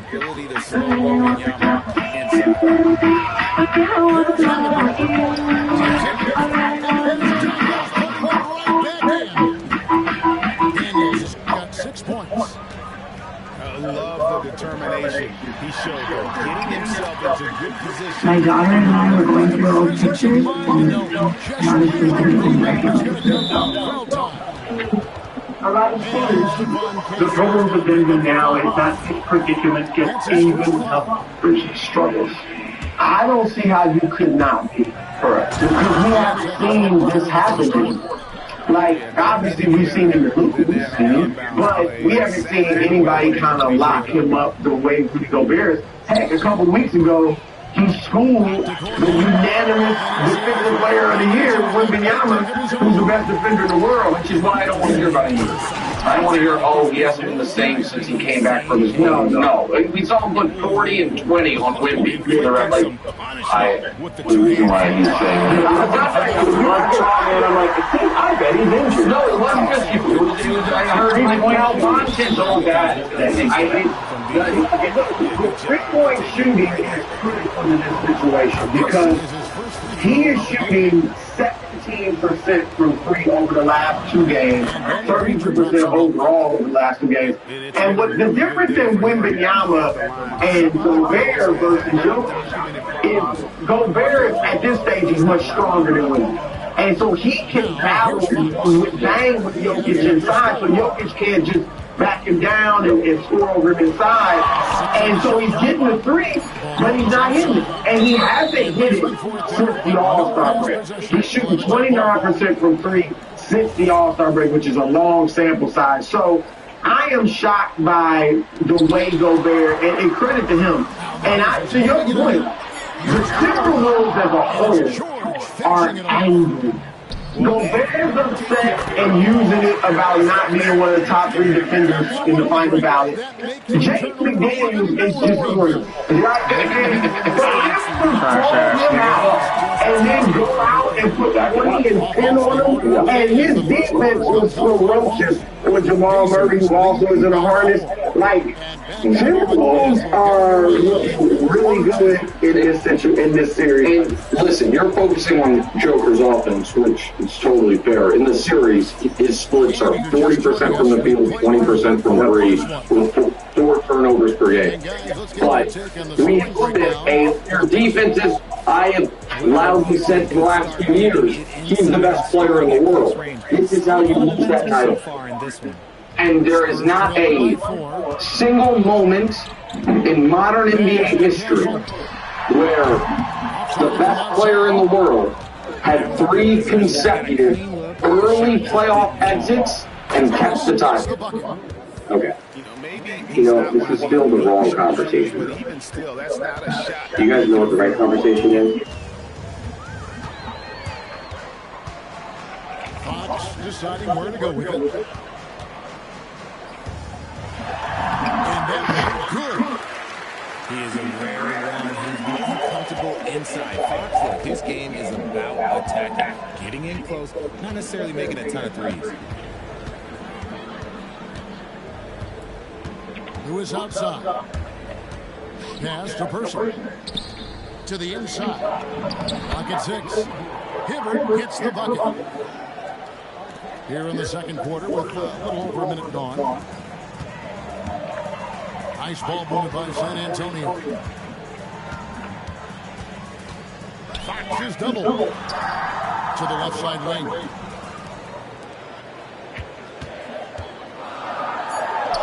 The kick out to Barnes. Jacks up a 3. And the rebound goes to the Pacers. And close to making the defense pay for the lax coverage that time. Here's Hibbert. It's held in by Cornette. Spurs trailed by 7.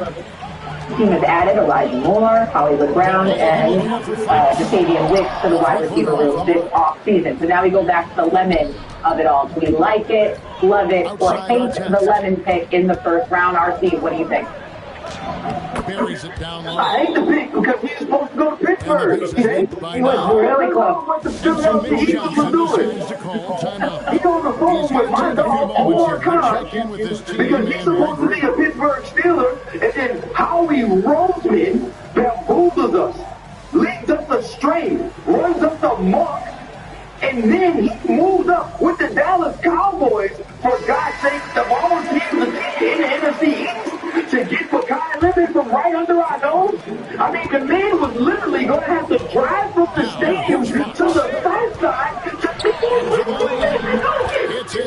and how we're moving on to that. Makai Lemon is one of those players that I expect to be an instant impact for the Philadelphia Eagles. Even if this means that A.J. Brown is going, I think Devontae Smith can split 1A. I believe Makai Lemon can split 1B and get those 30 yards and be that hoop in the core type player in the slot. Be that Jarvis Landry type player in the slot. Be somebody who can go make plays for his team that need to be made in absence of A.J. Brown. What Al Crawford has done in building this wide receiver now has its final piece with Makai Lemon, and you can move forward with A.J. Brown if your desire is to trade him once June comes. Yeah, I'm going to be quick here, okay? Number one, this is my first extended time spending time in the city of Pittsburgh. The city's been absolutely unbelievable. Absolutely unbelievable, okay? I just wanted to get that out there. Unbelievable.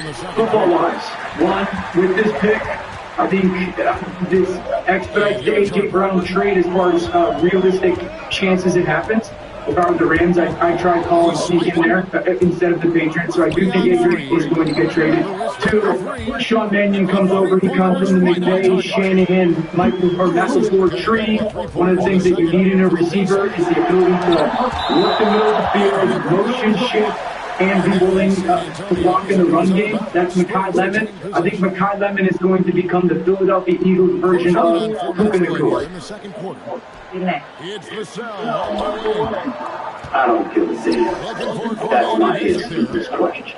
I just been saying here, AR say, RT say, you know, Mekhi Lemon and how you feel that you got hoodwinked or whatever. I'll deal with Omar Khan another day. That's your boy, because I got problems with him too. Okay? I got problems with these executives that I don't think are doing their damn job. If they ain't on the field or the court playing, they need to do a better job upstairs in the front office. I'll deal with him later. Did last night make Dallas an NFC contender? Yes, it does. Yes, it does. They identified exactly what they needed to do defensively. We know how good this offense was. Defensively, this team was in games because of how good their offense was when the defense was still a bit. Taylor Downs is going to solidify back in with communication. I love Malachi Lawrence. He reminds us of DeMarcus Lawrence, who played great for the Dallas Cowboys for a long time. Now, I know it didn't end specifically how they wanted it to, and not because of the last name. You see a lot of, when DeMarcus Lawrence was coming out of Boise, you see a lot of those comparisons with Malachi Lawrence. A high-energy moment. Rushing, quick first step off the line of scrimmage. His 10-yard split was amazing. They got two really good impact players that are going to impact games for them right now on the weakest part of their defense, and I love that they invested in their new defensive coordinator and got him what he needed in order to get that unit to where they need to go. Shotty got the offense. The offense is going to be fine. Young, good offensive line, weapons on the outside. Got to see what's going to happen with George Pickens. I love that Dallas leaned into what they needed to do defensively in this draft. And might I add, my man Taylor is Stephen A. They were able to do this because they decided to be active at the trade deadline during the season last year, and they were active in free agency. And it gave them the room to go get two players that they really love instead of sitting here on draft day saying, we need. They went after who they loved in this draft, and I love it for them. Great job by the Dallas Cowboys. First of all, somebody has to tell the truth here, so let me be the person to tell the truth. The reason why Swag Good, a.k.a. Marcus Beard, is happy about this is because the last time the Dallas Cowboys invested Well, so I've been my archery done since I was in like 10th grade. Well, so like maybe 2 times in the game, someone spoke me in the eye, and they like came off. So I had like one last and one without. I love archery.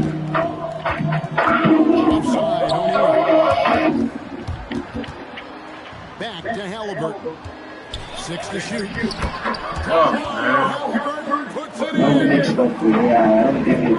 It's advisable to always make everything make it I enhance that.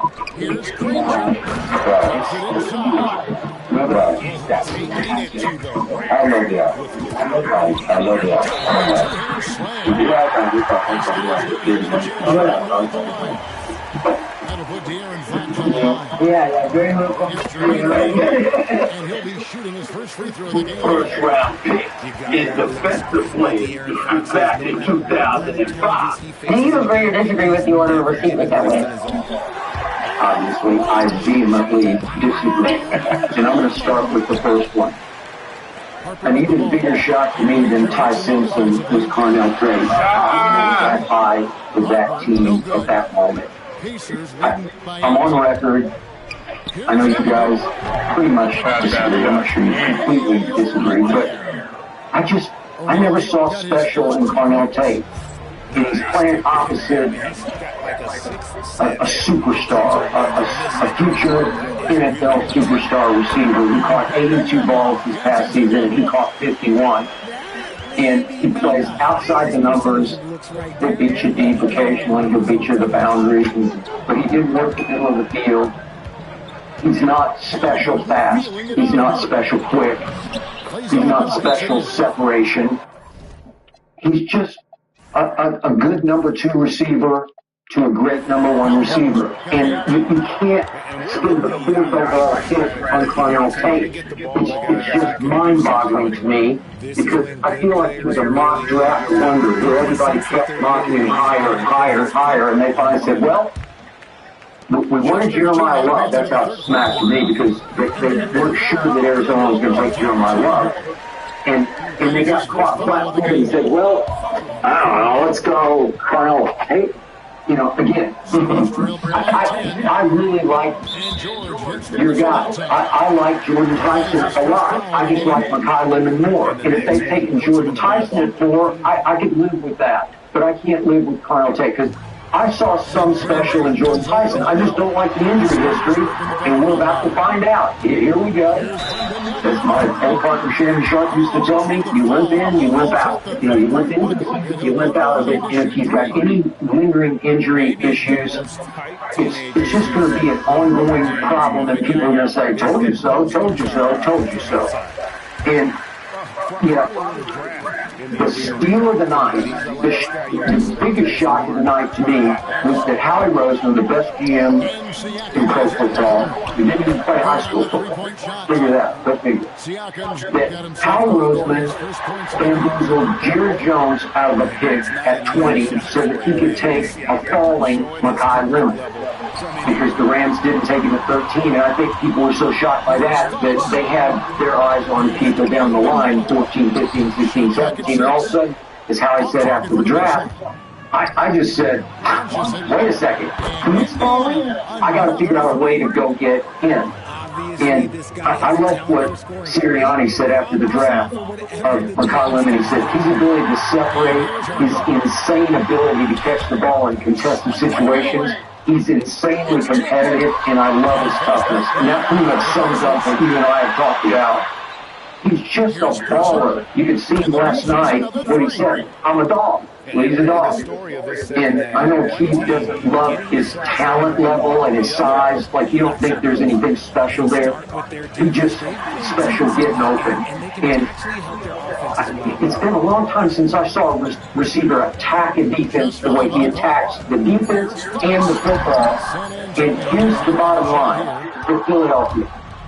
Last year, on throws between the numbers in their offense, they were 34%. That was bottom of the barrel in the NFL. Dead last. 34% of their passes went between the numbers because, as we know, Jalen Hurts does not love throwing it over the middle because he's a coach's son, and he wants to be clean with the football, and he wants to make the safer throw, and he's not going to throw into tight windows. Makai Lemon is like a human tight window, right? You just, on 3rd and 5, you just say, I'm going to throw it in his direction because he's just going to go get it. He'll take it away from 2 if he has to take it away from 2. And for them, with Sean Mannion wanting to throw the ball in the middle of the football field, you couldn't find a better new receiver, a better new security blanket for Jalen Hurts if he was completely trust than Makai Lemon. It will change life in that offense because Makai will work the middle of the field because he is flat out fearless. All I know is he will be a better productive receiver. He will produce more. He will be more valuable in the long term than Jordan Tyson will be. Maybe because of the situation he fell into, but I'll get that. But I think the order is perfect. I think it's exactly what I thought it would be. Because, I mean, you say they reach at 4 for Tate, but he is the old state guy. He is a great route runner, great hands, great size. It's a super safe pick. And you look at the history of these Old State receivers, How can you not? Did we see the best receiver in the league when JSN came out? No, because he limped in like Shay saying right, he limped in. He ain't limping right now. He's fucking running all over everybody. He played 3 games his last year and limped right on into the best receiver in the league. You think Cornell Tate would be better? I don't know. That's what I'm saying. I didn't think JSN would be the best receiver in the league. I didn't think Abuka would be a runner-up for receiver. Rookie of the year. Yeah. I just didn't really see that at Old State. You always got a guy who's on the other side. That's the beauty of Old State. So you never really can see the best of him. We probably ain't seen the best of Jeremiah Smith because he had Tate on the other side. We had to throw him the ball 65 times or whatever. We probably could have threw you 20 more balls if we wanted to and let you really go crazy. So that's just the beauty of Old State. We don't know what we're going to get because they so stacked. You know what I'm saying? So we don't know. Tate might come in and be the JSN. Like, I'm just a hidden gem because I had him. I ain't get to show you all this because, we ain't expect that from JSN. You take him or tell you. What do they tell you? I think he needs to take Jordan Tyson ahead of Tate. I'm taking Jordan Tyson. Yeah, sure. That's what I mean, but it's the same thing. You got Jordan Tyson, he goes second because he's got a significant injury history. Thank you. I mean, it's hey. Look like a duck, I get duck. You know what I'm saying? You feel me? So if you always get hurt, some teams don't look at it like that, like, shit, he might get it. That's what's gonna come with it. If it was me, I would have taken that far. I would have put him with Cam Ward, and I probably would be in the playoffs. Okay, I don't hate New Orleans because they got Olave and nothing, right? Exactly. Okay, good. Okay, I got it. And then Lemon, I feel like he was the third receiver. He went third. Concepcion was the fourth receiver. I think it was perfect. Now. To your point, Lemon might have the best rookie year. He might have the best season out of all of them because the position that he landed in. The Titans, they still young, they still building the team. Ward's still young. They got a lot of work to do. It's gonna be hard to come out and just ball there. I don't know. Julius Tyson's a pretty good spot. I mean, but even then, you got Kellen Moore. Kellen Moore know how to make a receiver go crazy. But still, he's got a big arm. But Shuck, what's his name? Shuck. Even but Shuck, he's still a young guy. There's still a team that's still rebuilding. They just not all the way there yet. If you put a good receiver with a veteran team like the Eagles, Sean McVay's system coming in, hopefully Sean Mannion come in and run that. Sean McVay slash LaFleur, system. And if you come in and run that system, you get born into that system with a veteran team, with a Super Bowl winning quarterback, a top 5 running back in your backfield, a top O-line, a top defense. Like if you get born into that situation, you kind of set up. That's like a nice little oop. You know what I'm saying? In your basketball time, off the glass, you kind of throwing my man a oop so he can go crazy. So I wouldn't be surprised if he did come out with the best numbers. But I know if you switch them and you put Tyson in with Philly, come on now. Tyson will go way crazier than Lemon. Whatever Lemon do in Philly, Tyson will go way crazier in Philly. I'm telling you, man. I'm telling you. He's probably not even going to start. They're 2 different receivers. Lemon's probably not going to start. Lemon going to have to work his way and rotate it. If Tyson get there, it's going to be Tyson and Devontae Smith easy. As soon as AJ is gone, it'll be Tyson and Devontae Smith easy. What's stopping that from still being Lemon and you'll see. We're going to be on this couch all year. And you'll see. There's another receiver that's going to step in? They just picked up. They got 3, 4 of them. They got Hollywood. Yeah. They got 3, 4 of them. They're better than Lemon. They gonna go there and beat all them boys out easy. It's the same scheme, but the difference between LaFleur and McVay is McVay runs a lot more 12 personnel, which is 2 wide receivers, 13 personnel. LaFleur ran a lot of 11 personnel, which is 3 wide receivers. I think was high. That's what Sean Mannion, I would anticipate, would do with the Eagles with all the weapons they have. So I think we'll see him a lot more on the field, even if he is that third guy starting out. Well, when he is in 12 personnel, I think it'll be Devontae and Hollywood, or I don't think it's going to be Lemon. When they go 12, I don't think that's how you know your top 2 receivers are. We go 12 personnel, who out there? Who at the X and who at the Z? Yeah, I agree. By game 5, he's dead. But it'd be if Tyson went there, it'd be game 1. It would be Tyson. Well, wait a second. You're saying McConnell will not start game 1, right? He won't be if they come out game 1 and go 12 personnel on the first play of the season, it won't be Devontae Smith and Lemon. Nope. It won't be. It'll be a win. Just watch. You get another bet? Hey, it could be Devontae Smith and AJ Brown. It could be. It could be. I doubt it. I doubt it. You'll like the ticker that said AJ Brown traded to What's that date? On June, whatever. What is it? June 4th? June 1st? June 1st. You'll see that on the ticker.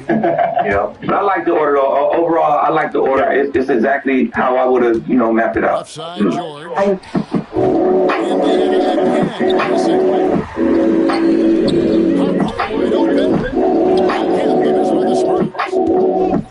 And here's Indiana.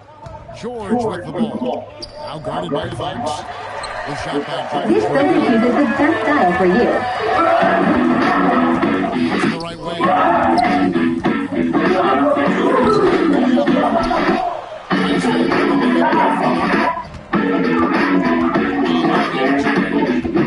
From 18 feet away.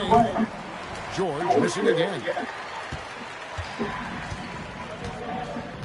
Don't know here, Resident Evil. I mean, Eagles do what the Eagles do.